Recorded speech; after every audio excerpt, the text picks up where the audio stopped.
Come join Pablo and me as we work with Ben Netterfield, Equestrian Performance and Mindset Coach, on learning how to embrace the process, trust the canter and contact, and allow the travel to the fence.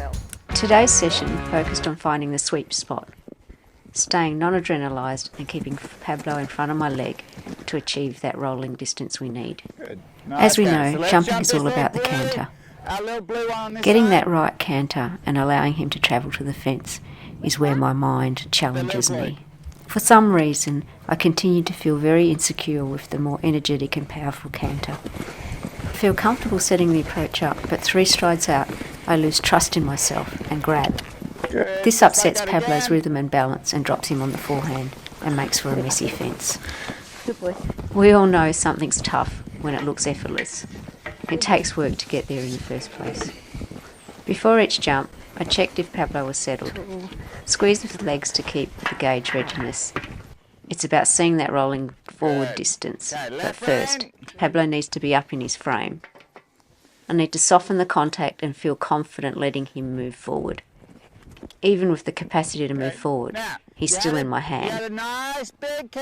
I work on the contact, softly checking, returning, changing his shape to encourage him to sit more on himself. It's about being patient with that rolling distance. Reading his energy is key. Engaging him without tension. How do I do it?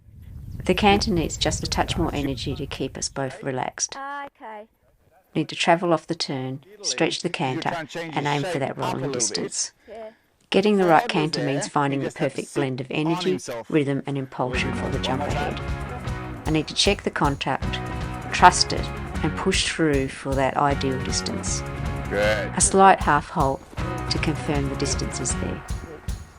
Shoulders back, leg on, eyes on the fence, ride actively to each jump. To clear those 1 metre 10, 1 metre 15 and 1 metre 20 heights, the canter must be energetic yet soft, allowing Pablo to travel smoothly and for me to be relaxed to allow that.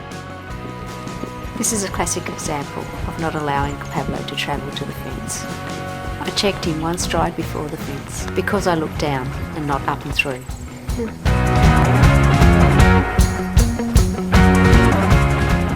Regrouping and refocusing is difficult. But this time I decided to look up and through and keep riding. It was messy, but commitment to go over. Just gotta stay in front of your leg. Yep. No matter what else I'm doing, he's staying in front of my leg.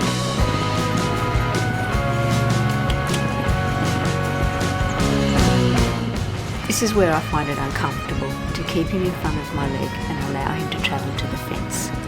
I feel as though I have no control when he's got a bigger canter. But I know the bigger canter makes it easier for him to jump. So he's just not quite in front of your leg today.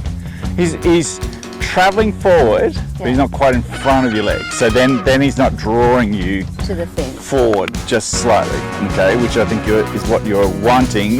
But then when he's not, so you've then either got to ask him to be more forward or more energy. Because if I'm more energy here, the waiting distance is possible. Yeah. But if I'm just traveling, I've got to roll at it. That's my option. I've got to roll. Okay. So I've either got to get him a little bit more in front of my leg here and take a couple of rolling distance and say, hey, just come forward at it a bit more for me. Or from over there, I've got to be more canter. So when I'm in this zone again, I can wait, but he's got enough canter to do that. Okay? Does that make sense? So I don't have to, it's not a big yahoo forward. Yeah. It's just travel and a bit more. So you just come off the turn and you're just stretching it out a little bit. Okay, so you That's go. where my Can I make that distance? and I'm still not comfortable with the travel and the jump with the bigger canter. And I know that should be really easy because that's what he wants. Yeah. But I'm still that waiting thing, you know. Because that's a non-adrenalised sport. Like I said before, when you used to do that, you used to be a harassed, high adrenaline This is just gliding out onto a rolling distance. So it's non-adrenalised in front of my leg. It's like... Which means I feel like I'm being shoved off a cliff. That sort of feeling. Yeah, when you look at it, it looks effortless and easy. Yeah. Like anything done well, it looks effortless and easy, which means it's hard and difficult to do it to start with. And yes, having the right canter and keeping him in front of my leg is the key to this. However, my mind keeps playing games on me and making me want to grab 3 strides out and not allow him to travel to the fence. As they say, jumping is 80% mental, and this is really playing on me now. Not only that, it's understanding and knowing what the feel for the right canter is. It's clear here that I still haven't got the feel for what the right canter is, as I was unaware that the bigger distance was there with that canter. Distance is okay, but that slightly bigger one, if you want it, was there. You talked about here, do I trust the contact? That was the moment you didn't trust the contact. You checked on the... You didn't check, you checked on the contact. If you'd push through, so instead of checking on the contact, if you'd push through and trusted your contact, the rolling distance that we were after was there. That's it, make it there. Good.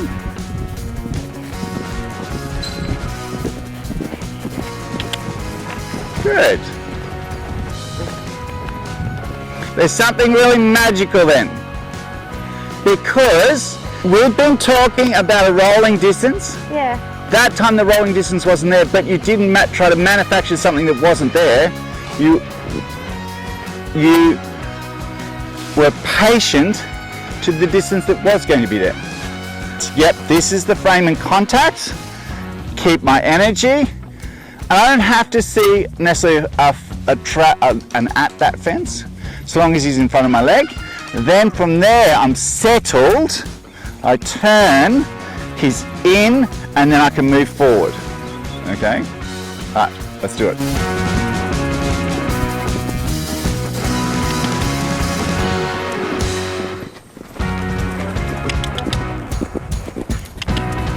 Beautiful. You've got to engage him. That's wonderful, that's progress. Now you got to think slightly differently. Once again, for a good reason.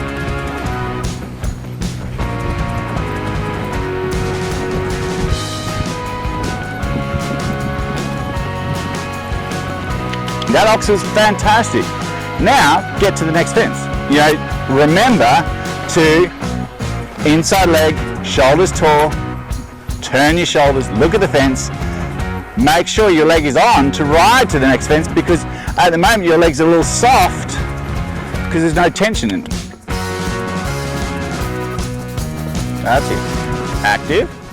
No matter how many times I attempt this oxer today, I'm still finding it a challenge to keep him in front of my leg with the right energy to get to the right spot.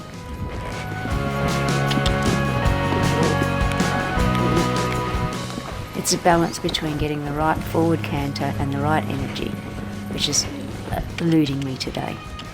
I need to allow him to travel the last 3 strides. The last 3 strides are his. This is going to sound like a slight contradiction. As you're walking, think of the energy in that last approach. Okay, just the energy. That felt really nice. He was underneath. He was forward, he was up. Yep. We want it softer in that. Okay, so that's our new sort of jump a metre, 10, metre 15, metre 20. That's the canter the energy in the canter we want, with it just being slightly soft, because that will allow you to still be relaxed. Okay? If you what we're finding today, if you're both a bit relaxed, it's not quite enough to get through moments. If everything's simple, both fine. But in a moment, there's nothing to then help you both through that. Okay, so we need that slightly extra. Okay. I'm wondering how long it's going to take for it to sink in to allow him to travel to the fence. Supporting him and allowing him to travel to the fence makes for a better jump. Good boy. Organise. I need to keep the canter through the turn and all the way to the fence. I take a check and he falls on the forehand, making it hard to jump. He's so much stronger than his counter, Nelly. So much stronger than his counter. Good boy. Well done. I've included the footage Ian took on his phone to give another perspective of the way of going. Having this second view also helps with being able to assess what's going on. It's funny that when I let him travel, he has a really nice jump. If only I could get my mind to accept that this is the way to go. This is probably one of the better approaches I did today. I was tall, I was relaxed, I looked through, and I allowed the fence to come to me. And then I lose that feel to the next. Feeling comfortable with allowing him to travel is going to take a bit of time. Here I allow at the beginning of the approach, but then take just before the jump. Dropping Pablo onto the forehand, making a messy jump. But somehow fix it and get a better jump to the next. I'm still not aware of what I'm actually doing to make it seamless all the way around. And now this was one of the most rewarding experiences I've ever had. Jumping 1.15 meters like it wasn't even there.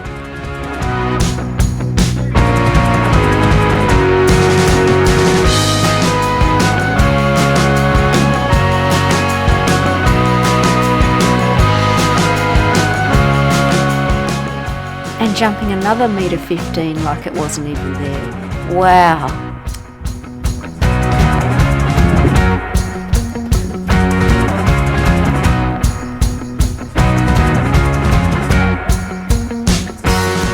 Here's the footage of the second round over the same course.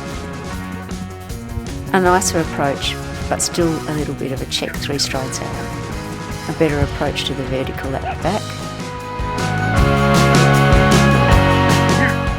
Refocusing and gathering up the contact, thinking of my contact points, looking up and through, keeping my leg on, and pop!